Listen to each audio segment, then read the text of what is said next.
Olá, pessoal. Bom, a patologia do sistema digestório é muito ampla. A gente tem muitas doenças para falar. Quando a gente fala das doenças da cavidade oral, são mais de 150 doenças ao todo. E aí depois vem as doenças esofágicas, que também são muito numerosas. E as doenças dos pré-estômagos, então, né, quando a gente fala de ruminantes, o rumen, o retículo e o omaso são os pré-estômagos. Depois nós temos as doenças dos estômagos dos animais, e aí são várias espécies, cada espécie tem sua particularidade, sua predisposição a desenvolver tal ou tal doença, e os intestinos, que também é muito amplo. Existem pós-graduações somente na área de gastroenterologia, tanto em animais PET quanto em animais de produção, sobretudo equinos também, né? É um assunto muito complexo. Mas hoje, nessa aula, eu vou citar algumas doenças aqui relacionadas mais aos pré-estômagos. E vou selecionar especificamente a parte que fala das ruminites. Quando eu falo de pré-estômago, eu tenho que falar de alterações cadavéricas, aquelas alterações que ocorrem no pós-mortem, na patologia, na medicina veterinária legal. É muito importante a gente saber reconhecer as alterações cadavéricas ruminais, destacando-se aí o timpanismo, né, para a gente diferenciar se a causa mortis foi por timpanismo ou não, e também a maceração ruminal é muito importante. Os timpanismos também são frequentemente a causa da morte dos animais, e aí, para a gente saber se o timpanismo ocorreu realmente antes da morte, tem que ter a linha do timpanismo, e são muitas as causas. Mas na aula de hoje, eu vou falar especificamente sobre as ruminites, que são as inflamações nesses pré-estômagos. Então, são câmaras que a gente tem aqui, dependendo do ponto de vista, a gente enxerga de uma forma, né? Mas o maior sempre aqui é o rumen, e ele é dividido também em algumas porções, tá? Nós temos o retículo, que está identificado como número 2, o rumen como número um, aqui me parece que é o abomaso, né? Que está identificado com o número 3. Na verdade, acho que já é o omaso aqui. Então, são várias câmaras, depende de como a gente olha. E elas têm uma movimentação muito típica, é sempre importante a gente estar ali aferindo por meio da ausculta se a movimentação ruminal está adequada ou não. Mas como hoje eu vou falar somente sobre ruminites, as doenças que podem causar ruminites, é importante a gente ir direto ao assunto, né, gente? O que é uma ruminite? É uma inflamação na mucosa ruminal. E aí, a gente tem que sempre que lembrar, para a gente entender todas as ruminites, como é o trânsito intestinal nos animais. O animal acabou de comer um alimento fresco ali, um volumoso, aquele animal, está representado aqui pela seta verde, o caminho que essa ingesta recente vai fazer. Então, ela desce pelo esôfago, cai no rumen, e aí depois ela vai chegar aqui no retículo. Quando ela chega no retículo, ela já passou por um certo grau de fermentação. E depois ela pode voltar ainda do retículo para a cavidade oral para sofrer uma remastigação. Esse é o processo de regurgitação normal dos ruminantes. E aí depois ela volta para cá, cai no omaso, e do omaso ela segue em direção ao abomaso para o intestino delgado. Então, esse é o caminho mais comum dos alimentos fazerem. Claro que a gente sabe que, dependendo do tipo de ingesta daquele animal, como, por exemplo, metais, corpos estranhos diversos, que são mais pesados que o alimento, esse corpo estranho ele vai ser ingerido, então a gente segue aqui o caminho da seta verdinha. Ele vai ser ingerido, só que chega aqui, ao invés dele ir para o rumen, para depois voltar, ele já cai direto no retículo, e ali ele fica alojado. Então a gente tem que considerar isso, porque os materiais perfuro-cortantes, eles podem perfurar a parede do retículo aqui e chegar na cavidade torácica. E aí vai causar alguns problemas que nós vamos comentar nessa aula. Então nós temos o rumen e é sempre importante salientar que a parte superficial do rumen, ela é formada basicamente por gás. Esse gás precisa ser eliminado constantemente, tanto pela erutação quanto pela flatulência. Muitos também dos problemas acontecem pela dificuldade de erutação do gás. Com relação ao epitélio, No rumen, a gente tem essas papilas aqui que parecem ser filiformes, mas não são. A gente tem um epitélio bem queratinizado e as papilas são muito pequenininhas. Já no retículo, as papilas lembram uma colmeia de abelha, né? Ali os favos de um mel, dizendo de outra forma. E o omaso, ele tem aí umas dobras longitudinais, ele é chamado muitas vezes a campo, de forma zootécnica, de folhoso. Em algumas áreas do Brasil, o rumen é chamado de bucho, de um modo geral, ele é o bucho, né? Uma buchada. Tem até um prato típico que é a buchada de bode. É o bucho, mas muitas vezes eles generalizam e tanto o rumen quanto o retículo quanto o omaso podem ser chamados de bucho. O retículo, em algumas áreas, ele é chamado de barrete, né? E tem outros nomes também. Existem regionalismos para isso. E o omaso eu geralmente conheço como folhoso. A gente tem que entender que dentro de um rumen normal, e ele está constantemente se movimentando para isso, né? A gente tem o alimento de ontem, é aquele alimento que já está num processo de fermentação muito bom e ele já está pronto para ir praticamente para o omaso e do omaso para o abomaso para sofrer a digestão química. O alimento de hoje, ele está em plena fermentação, então é um alimento que ele fica por cima e ele está misturado ali num conteúdo espumoso. E como é fermentação, o gás vai sendo produzido. Então, a parte de cima do rumen está sempre com gás. O rumen se movimentando adequadamente, essas bolhas de gás. Então, observem esse desenho que tem aqui ao lado direito da tela. Essas bolhas de gás aqui, elas precisam ser eliminadas. Então, na movimentação ruminal, sigam aqui a seta verde para vocês verem. Na movimentação ruminal, ocorrem contrações, e aí, no último momento, a, a, o gás que estava sendo acumulado sai pela erutação. Parte desse gás também sai lá seguindo o caminho do abomaso e depois intestino delgado. Bom, mas a gente tem que lembrar também da anatomia. Num corte lateral, numa visão lateral de um rumen, a gente observa que a região maior do rumen, né? Essa região mais funda, que é chamada aqui de antro, o retículo está aqui ao lado do diafragma, que está representado aqui como uma linha vermelha. O diafragma é o músculo que separa a cavidade torácica da cavidade abdominal e o contato com o retículo está muito íntimo, né? E isso vai gerar problema. E aí, a gente tem, então, as cavidades aqui. As inflamações, né, de um modo geral, são chamadas de ruminite, mas existem nomes específicos para isso.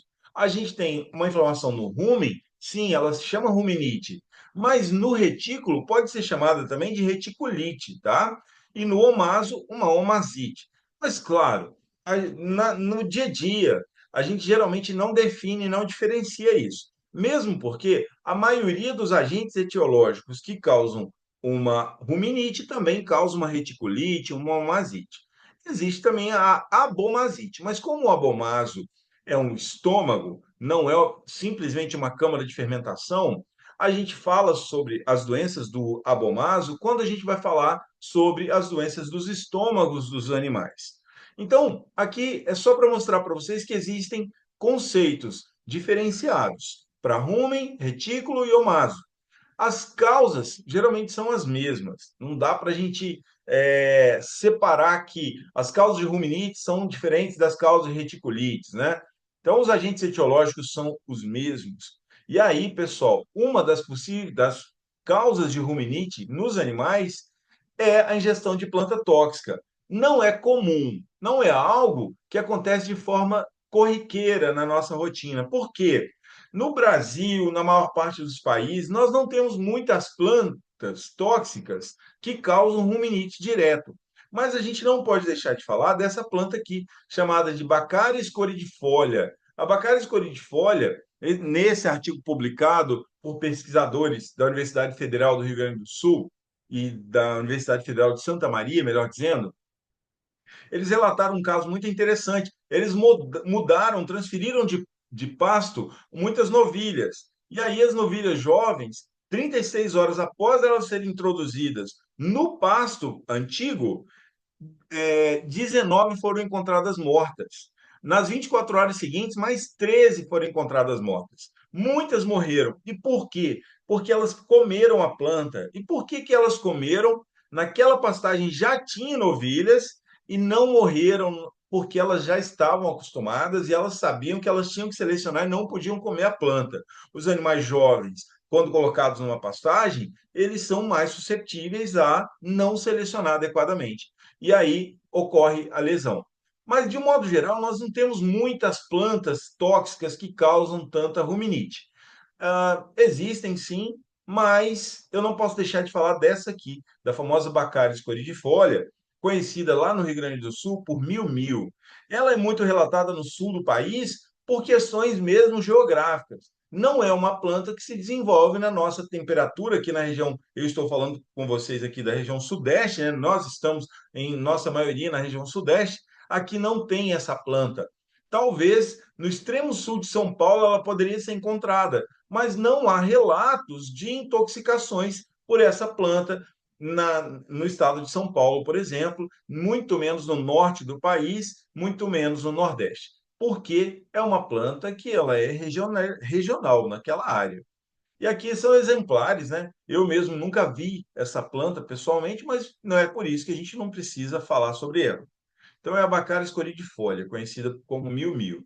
Esse aqui é a mucosa rumenal de animais intoxicados. Então, pode ver que a planta causou nessa novilha aqui, basicamente uma ruminite mesmo, tá? A gente observa que o rumen muito avermelhado e o retículo ainda está bastante próximo do normal, né? Que não tem lesão. Então, a gente tem que olhar que existem plantas que causam rumite. E não é só em bovino, isso pode acontecer em ovinos e caprinos. E nós temos vários trabalhos relatados da doença acontecendo nesses animais também, na intoxicação por Bacillus coridifólia. Bom, é, continuando aqui, pessoal, ela pode causar uma abomazite. E, apesar da aula não ser sobre abomase nem estômago, ela causa gastrite nas outras espécies também, que se comerem a planta, tá? Mas, como aqui a aula é só sobre rumen, ela causa uma ruminite, podendo levar também a uma abomazite. Não dá para a gente falar de ruminite se a gente não falar, e deixar de falar, melhor dizendo, de retículo pericardite traumática, famosa RPT.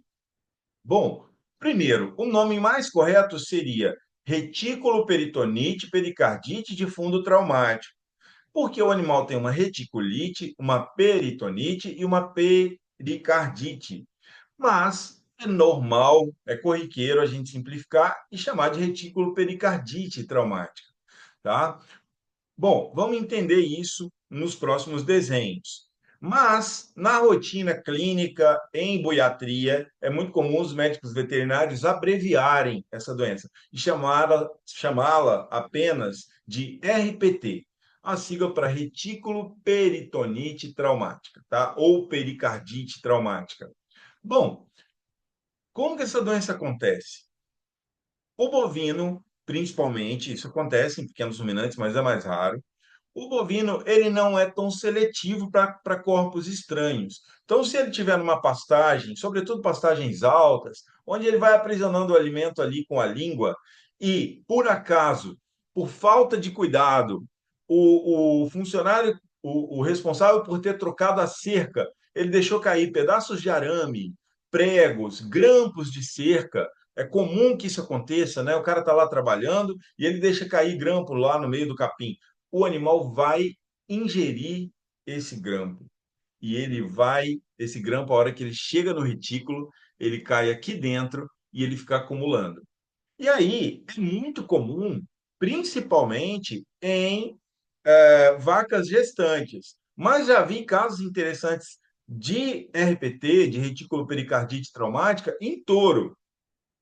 O animal ingeriu tanto corpo estranho que perfurou, vai atravessar o diafragma, que está aqui do lado, e vai chegar no saco pericárdico.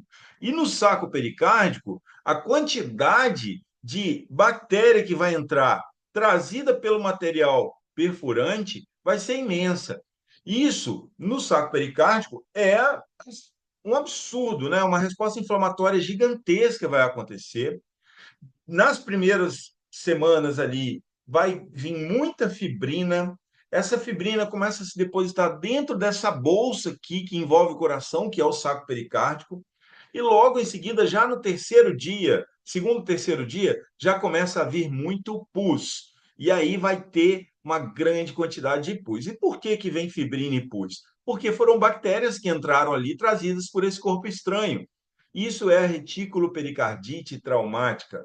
Retículo peritonite, pericardite traumática. Por que peritonite? Porque para esse prego atravessar a parede do retículo, ele teve que atravessar também o peritônio visceral, né? Agora, uma curiosidade, é muito comum, pessoal, haver apenas a retículo peritonite traumática mesmo, sem haver pericardite. Por quê? Simplificando o nosso assunto aqui, depende para que lado o prego vai perfurar o retículo. Então, muitas vezes o rumen perfura aqui lateralmente o retículo, não em direção ao diafragma, então ele não atravessa o diafragma trazendo corpos estranhos, e aí não vai haver a perfuração do retículo. E aí, esses animais podem morrer por uma peritonite séptica? Bom, a gente sabe que os ruminantes, de modo geral, mas principalmente bovinos, são super resistentes. Eles não vão desenvolver aquela peritonite de massa, difusa, né? Eles vão desenvolver uma peritonite focal. Aquilo acaba sendo encapsulado e fica ali regionalizado. E esses animais não entram em sepse facilmente. Eles têm um sistema imune muito mais fortificados, inclusive com alguns grupos de linfócitos e macrófagos a mais, não muito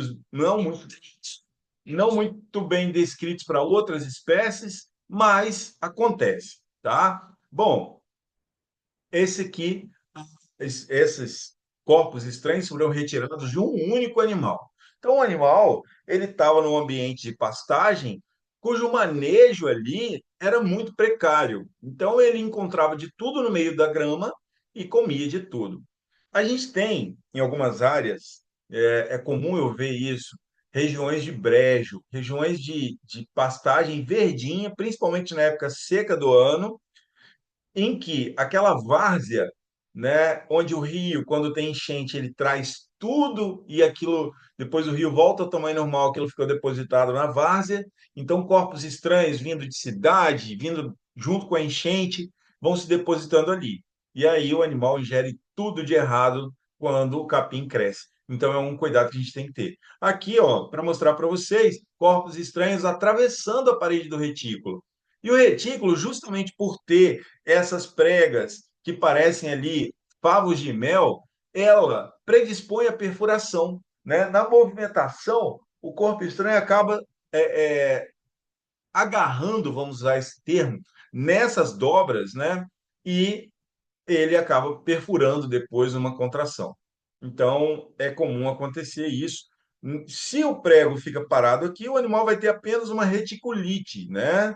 Mas se o prego se atravessa a parede, aí vai ter ou uma retículo peritonite ou uma retículo peritonite pericardite traumática quando vai em direção ao diafragma. Aqui, ó, é um outro retículo bem bastante perfurado, né? E então o material perfurante entrou aqui com muita facilidade. Tanto material perfurante como pérfuro cortante. A gente tem retículo pericardite traumática também, em pequenos ruminantes, pode acontecer. E na literatura, isso é chamado de coração de pão com manteiga, porque existe uma similaridade, uma comparação, né? O animal que tem retículo pericardite traumática, ele muitas vezes apresenta uma cifose ou chifose, como preferirem falar, né? Ele pode apresentar aqui os membros afastados. Existe um teste feito na clínica, que é o teste do bastão, onde a gente coloca aqui qualquer bastão embaixo e pressiona. O animal, ele, em alguns casos, ele vocaliza de dor. Existe também o teste da rampa, a gente tentar fazer o animal descer a rampa. Muitas vezes o animal fica resistente em descer por causa da RPT. E daí a gente pensa, nossa, mas como que esses animais sobrevivem assim, né? Pois é, a questão é essa. O problema é que os ruminantes são resistentes a isso. Aqui eu trago um caso clínico para vocês, gente, um touro de 11 anos. Como eu disse, é muito comum isso ser diagnosticado em vacas leiteiras, mas nesse caso foi um touro da raça holandês, era um reprodutor importante na fazenda, era uma fazenda que ainda gostava de usar a monta natural, e ela tinha esse touro aí que era um reprodutor, e ele era holandês PO, puro de origem. E aí aqui é uma visão externa, né, do cadáver que chegou na nossa sala de necrópsia, e aí um corrimento sanguinolento muito grande nasal, e é porque esse animal ele estava em sepse e também o coração insuficiente não estava drenando mais o sangue. O animal entrou num quadro de insuficiência cardíaca crônica, o coração dele estava dilatado, e tinha também um tamponamento cardíaco pelo excesso de exudato inflamatório lá dentro do saco pericárdico. Quando a gente abriu a cavidade abdominal, a gente viu muito sangue, muita coisa avermelhada mesmo, né, fluindo. Ele morreu com certeza por choque, por um quadro de choque, que foi uma mistura de choque cardiogênico com séptico. Bom, e a gente observa aí uma ruminite. Ele tinha a mucosa do rumen muito avermelhada. Esse rumen, claro, já estava em maceração, que é uma alteração cadavérica. O óbito do animal havia ocorrido há mais de 15 horas, então a mucosa ruminal já vai se desprendendo mesmo, mas ao se desprender, ela deixava uma submucosa avermelhada. Isso indica claramente um quadro de ruminite. E aí nós encontramos, ó, até no abomaso, o prego perfurando a parede abomasal e não teve dúvida que o diagnóstico era de reticulopericardite. Aqui nós lavamos a mucosa ruminal para mostrar como ela estava avermelhada. Então, apesar da doença ser um quadro de fundo traumático, a gente não pode deixar de falar, porque ela muitas vezes causa sim uma ruminite, né? E o que levou esse animal a morrer? Era um animal que provavelmente ele já estava com esse quadro de reticulopericardite traumática há muitos meses, ou talvez há anos. O coração dele já estava tamponado há muito tempo. Nós percebemos isso porque o coração já estava não só hipertrófico, mas dilatado.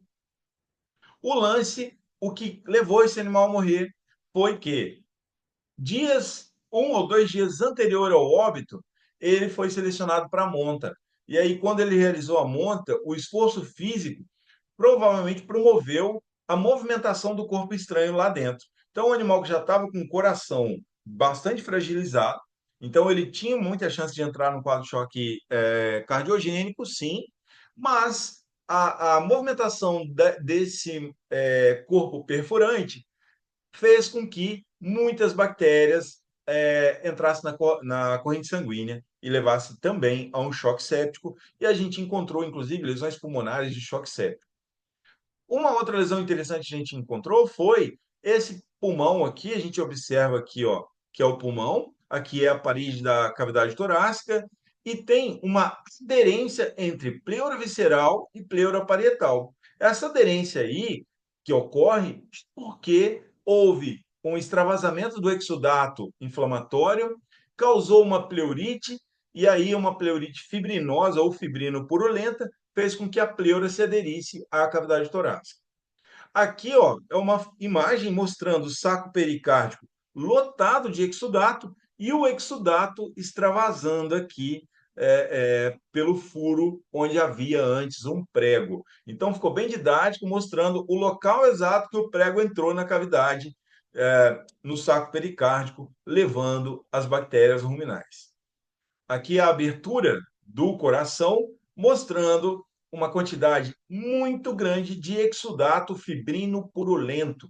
Então, isso aqui é uma mistura de fibrina e pus, que na patologia, em artigos científicos, em livros, os patologistas chamam de coração de pão com manteiga, porque, segundo os patologistas, existe sim uma similaridade num pão, quando você passa, principalmente se o pão estiver quente, e você passa uma manteiga, ele fica brilhoso e brancacento dessa forma, né? Mas é uma analogia para ficar mais fácil entender. Mas, na verdade, o nome mais correto seria uma pericardite fibrino-purulenta. Coração de pão com manteiga, podemos tratá-lo como um apelido carinhoso para a lesão. E aqui, ó, é o coração totalmente aberto, a quantidade de fibrina em volta desse saco pericárdico. Então, uma lesão muito didática nós encontramos aqui. Na abertura do coração, ele já estava com os músculos papilares aumentados, mas a parede cardíaca estava adelgaçada, mostrando que era um coração que estava tão tamponado há tanto tempo que ele já estava insuficiente. E a gente sabe que um coração insuficiente, num primeiro momento, ele tem taquicardia, mas depois ele causa ali, ocorre ali como mecanismo compensatório, uma hipertrofia concêntrica. E o último momento que vem é uma dilatação cardíaca, é o que a gente viu aqui. O coração estava extremamente pálido, reforçando a causa morte por choque, porque os órgãos vitais eles vão deixando de ser irrigados, porque o sangue vai para a periferia do corpo. E ao passo que a periferia do corpo estava muito avermelhada nesse cadáver. Quando eu vou falar de ruminite, eu não posso deixar de falar também de acidose lática ruminal. São coisas diferentes, mas porém totalmente associadas. Bom, eu estou falando aqui das etiologias das ruminites nos animais domésticos. São muitas as etiologias de ruminites. Então, estou citando as principais. A gente não pode deixar de falar de algumas delas. E isso aqui, ruminite e acidose lática, é muito importante. Primeiro, eu tenho que entender a fisiopatologia dessa doença. O que é, como ocorre a acidose lática ruminal? Bom, geralmente está associado a erros de manejo, principalmente aquele animal ruminante, qualquer espécie de ruminante, tá? Que está vivendo de uma alimentação mais volumosa, está comendo mais capim mesmo, e aí de repente é fornecido para esse animal uma quantidade muito grande de alimento fermentável sem uma prévia adaptação da microbiota ruminal. Como que a gente faria essa adaptação, pessoal? A gente teria que diminuindo gradativamente a quantidade de volumoso e introduzindo gradativamente a quantidade de concentrado. Quando eu falo de concentrado, pessoal, eu estou falando aqui de milho, as rações de um modo geral, sorgo, são alimentos que promovem uma fermentação muito grande. Então, se o animal que não estava com a microbiota própria para isso, a ele é fornecida uma grande quantidade de alimento que fermenta facilmente, que não é igual ao volumoso, que vai ser de uma fermentação lenta, essa fermentação por si só, pelas próprias bactérias e algas e protozoários naturais do rumen, já produzem ali uma grande quantidade de ácidos graxos voláteis. E veja bem, estou falando de ácidos. O que, que o ácido que foi produzido em excesso por aquela fermentação vai fazer com o pH ruminal? Vai promover um decréscimo desse pH, que em situações normais é de 5,5 a 7,5. Só um adendo, por que que varia tanto assim? O animal que já está vivendo estabulado, que já come um concentrado, ele tem muita fermentação, então o pH dele é realmente baixo.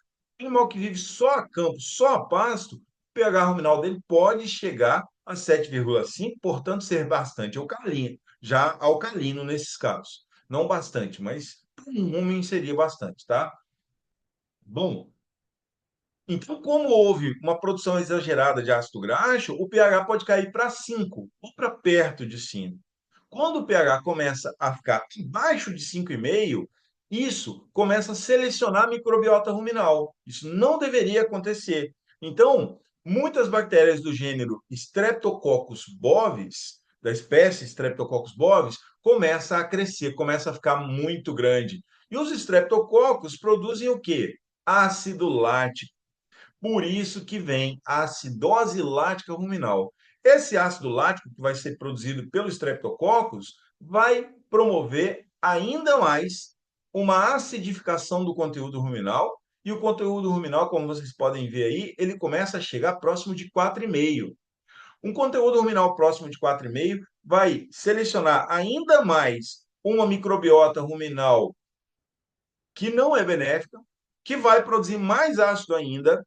E aí, nesse pH muito baixo, os próprios estreptococcus eles são eliminados, eles começam a morrer, eles não resistem ao pH que eles mesmos produziram e começa a crescer mais lactobacilo. E lactobacilo vai produzir ainda mais ácido lático. acontecendo então uma acidose lática muito grande, muito significativa, e isso vai lesionar a parede ruminal. Esse pH vai cair para 4,5, saindo de 4,5 e chegando próximo a 4. E um pH próximo a 4, pessoal, a gente vai ver que o rumen vai entrar em atonia, porque nesse caso, o rumen, a gente sabe que o rumen não é um ambiente próprio para o ácido. No ruminante, o abomaso que é lá no abomaso que tem produção ácida. E no rumen não pode ter. Quando o rumen chega nesse pH próximo de 4, isso lesiona a parede ruminal. Então, o animal começa a entrar num quadro de ruminite. Então, se eu perguntar para vocês, quem veio primeiro, a acidose ou a ruminite? Sempre a acidose lática, né? E aí eu acho que agora, com essa explicação, vocês conseguiram entender o que é o ácido lático. Para finalizar, a parede da mucosa ruminal, ela vai parar de se movimentar e a gente tem que saber que uma parede de mucosa ruminal não se movimentando, paralisada, o gás começa a acumular. Além disso, pessoal, essa fermentação exagerada, ela promove uma estabilização e aumento da produção também da espuma que existe dentro do rumen. Esse aumento de produção de espuma causa também o timpanismo espumoso. A paralisação, a paralisia da mucosa ruminal por causa da ruminite, também causa um timpanismo gasoso. Então, na acidose lática ruminal, o animal ele tem uma mistura de timpanismo gasoso e timpanismo espumoso ao mesmo tempo. As duas coisas vão acontecer. Bom, nesse pH 4,5 a 4, né, os ácidos orgânicos que estão ali lotando a mucosa daquele rumen, eles vão aumentar ali a osmolaridade do conteúdo ruminal. Então, tem uma pressão osmótica do conteúdo ruminal. O que que essa osmose maior dentro do rumen vai fazer? Vai começar a puxar o líquido do sangue. Mas a gente lembra e sabe que a mucosa ruminal normal não tem absorção, não tem secreção. A mucosa do rumen normal, ela é totalmente impermeável pela queratina, é um epitélio queratinizado. Porém, como o animal estava com uma ruminite muito grave, ocorre uma perda dessa proteção de queratina, a mucosa se torna muito inflamada e aí vai começar sim a vir água do plasma sanguíneo, que está lá nos vasos sanguíneos da parede do rumen, para o conteúdo ruminal. E isso vai levar a um aumento da pressão dentro do rumen, porque está vindo líquido do sangue. Claro que esse animal vai ter um quadro de desidratação muito grande. O sangue dele vai ficar em hemoconcentração. Então, o volume sanguíneo total vai diminuir. O rumen vai ficar cada vez mais pesado e está ficando timpânico, dificultando a respiração. Então, esse animal ele começa a entrar num quadro de acidose.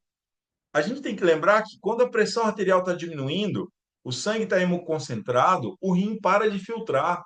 E o rim não filtrando, ele não elimina o ácido carbônico e não produz o tampão bicarbonato. Então, o pH sanguíneo vai diminuir muito. Mas, não obstante, não bastasse isso, o líquido cheio de ácido que está dentro do rumen, e esses ácidos são voláteis, esses ácidos vão começar a sair do rumen e ir para a corrente sanguínea, né? E aí, qual ácido que faz isso? Principalmente o ácido lático, mas outros ácidos ali produzidos também vão fazer, e esse animal vai entrar num quadro de acidose metabólica grave, ele vai entrar em coma, pode ter até movimentos de pedalagem pouco antes da coma completa, mas ele morre. Mas isso tudo pode acontecer muito rápido, depende da quantidade de carboidrato que o animal ingeriu, da quantidade, de como ele estava adaptado a ingerir esse alimento volumoso ou não. Em casos onde não houve nenhum programa de adaptação do animal, geralmente, se o animal comer muito concentrado, o quadro é súbito. O animal morre em poucas horas. Mas antes dele entrar em decúbito, é comum aquele conteúdo cheio de ácido que tem no estômago ir para o intestino. É muito comum também haver abscessos hepáticos, como mostra esse artigo aqui. Esse artigo mostra a incidência de ruminite e abscesso hepático em bovinos jovens confinados, alimentados com dietas contendo aditivos alimentares. Então, se você confina bovinos jovens, bezerros, garrotes, né, e coloca um alimento muito concentrado para eles, eles começam a ter ruminite pela produção de ácido. Nessa ruminite, a gente sempre tem que lembrar, pessoal, aí vai para relembrar aqui da anatomia, né? A gente tem que lembrar do sistema porta-hepático. O sistema porta-hepático não é aquele que leva o sangue do trato gastrointestinal direto para o fígado. A quantidade de toxina produzida dentro do rumen por aquela fermentação errônea vai entrar no sistema porta e vai chegar no fígado. Esse fígado desse animal que já estava em hipóxia, ele não vai conseguir detoxificar essas toxinas bacterianas e aí começa a surgir abscesso hepático. Né? Se o animal não morrer, ele pode ter abscesso hepático e comprometer a produtividade dele. Um fígado cheio de abscesso não faz o trabalho que deveria fazer. Bom, acidose ruminal em bovinos leiteiros. Como essa doença reflete em outros órgãos? É um vídeo do VET profissional muito legal, muito didático, gravado por um professor colega nosso e vale a pena assistir. Aqui é um rumen, pessoal, que foi aberto durante a necrópsia de um animal que morreu com acidose lática ruminal. A gente sempre vai observar dentro do conteúdo ruminal, aqui a gente pode ver que tem muito grão, mas sempre vai ter um conteúdo espumoso abundante, e esse cheiro, o odor, já é o suficiente para diagnóstico. É um odor que lembra um pouco leite azedo, porque é uma acidose lática que está acontecendo ali. Nesse caso, olha a mucosa ruminal se desprendendo toda, deixando a submucosa muito avermelhada, e isso permite a gente diferenciar de alteração cadavérica, tá? E é um quadro grave. Aqui, ó, uma aproximação da mucosa ruminal muito hiperêmica, isso que configura a acidose ruminal. E aqui é o conteúdo espumoso, com cheiro ácido muito forte, e a parede do retículo totalmente também hiperêmica, então a gente tem uma reticulite nesses casos. O, o, o rumen, como ele está timpânico, ele fica muito avermelhado, e está havendo uma inflamação na parede dele também, corroborando mais ainda por esse avermelhamento. Antes do animal entrar em decúbito, óbito, a quantidade de ácido lático produzida lá no rumen, muita parte dela ainda vai ter peristaltismo, né? Vai para o abomásico, do abomásico para o intestino, e no intestino isso acelera o trânsito intestinal, e o animal tem fezes pastosas, amareladas e com odor bastante ácido também. E aí, quando a gente corta a mucosa ruminal na necrópsia, a gente vê uma quantidade de sangue bastante avermelhado. Desculpa a falta de luva desse operador aqui, é sempre certo a gente utilizar uma luva, né? E aqui também, ó, muito edema de submucosa. Fora isso, pessoal, as ruminites, elas podem ser causadas por parasitos também, tá? A gente tem ruminite parasitária, um exemplo clássico é o Paramphystumum, e a gente tem a Calítroga também, que não é tão comum. O Paraphystum já é mais comum, né? Aqui eu tenho exemplares mostrando para vocês. Quem quiser pegar melhor esse vídeo aqui, a gente é só clicar no link. E esses aqui são estágios larvares diversos do parasito no rumen. Todos os ruminantes são susceptíveis a esse verme, mas ele acomete principalmente bezerros, animais jovens, diminuindo a fermentação ruminal. Então, isso com certeza vai diminuir significativamente a produção de nutrientes, né, na fermentação.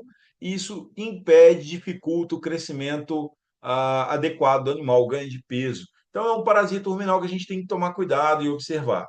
Existem outros parasitos, claro, mas eu trago esse aqui para vocês. Existe também a larva, né, da calítroga. Aqui é um espécime adulto, aqui a larva.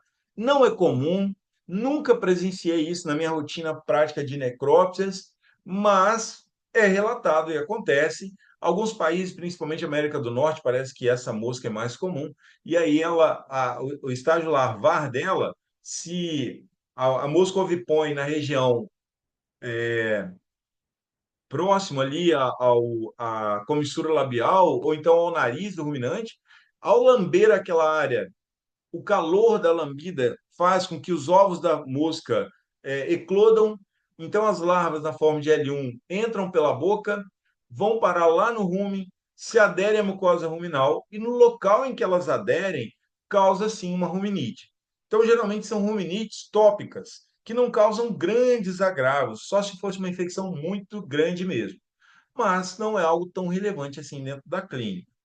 Bom, pessoal, o que eu tinha para falar de ruminite é um compilado, existem muitos outros agentes etiológicos, existem as ruminites virais também, como, por exemplo, o vírus da BVD, vírus da febre catarral maligna, podem causar ruminite, mas eu optei por simplificar essa aula de ruminite. Né? Quando a gente fala de cavidade oral, de esôfago, a gente geralmente fala das ruminites virais, então não podemos ignorá-las. Aqui tem dois livros, né, figuras mostrando dois livros que eu recomendo demais para vocês, porque vale a pena a gente estudar. Muito obrigado por ter assistido e espero que tenha contribuído para vocês, para um bom aprendizado e espero encontrá-los na próxima aula.